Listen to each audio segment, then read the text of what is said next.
अदालत में पाकिस्तान तहरीक-ए-इंसाफ का केस हो 2 मिनट से पहले सुना जाएगा। अगर नून लीग से रिलेटेड कोई केस है ऐसा जिसमें हुकूमत को या अपोजिशन को या जो हुक्मरान लोग हैं, जो अरबाब इख्तियार हैं, उनका अपना कोई फ़ायदा है, तो 2 मिनट से पहले केस भी लगेगा, फिक्स भी होगा, दिनों में उसका डिसीजन भी आ जाएगा। 26वीं आईनी तरमीम भी होगी, मनमर्जी का चीफ जस्टिस भी लगेगा, लोअर जुडिशरी से उठा के जजेस लगाएंगे, 15वें नंबर का लाहौर हाई कोर्ट का जज उठाकर आप इस्लामाबाद हाई कोर्ट का चीफ जस्टिस भी बना देंगे। जो आपने अपने लिए करना है सब कर लेंगे, लेकिन एक आम आदमी अदालतों में किस तरह के जलील हो रहा है ये आज आपने देख लिया कि 5 साल से उसको इंसाफ नहीं मिल रहा था।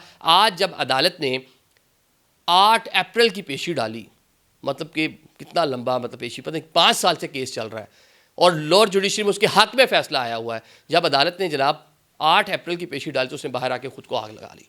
वो इस नहज पे पहुंच चुका है। ये चला नहीं सकते हम ये मनाजिर। उसकी चीखें, कंपनी का नाम लेके जिस तरह वो चीखें मार रहा है, ये हम बता नहीं सकते कि बच्चे भी देख रहे हैं इसको, कैसे हम उसको एलैबोरेट करें, कैसे आपके सामने ये मनाजिर रखें।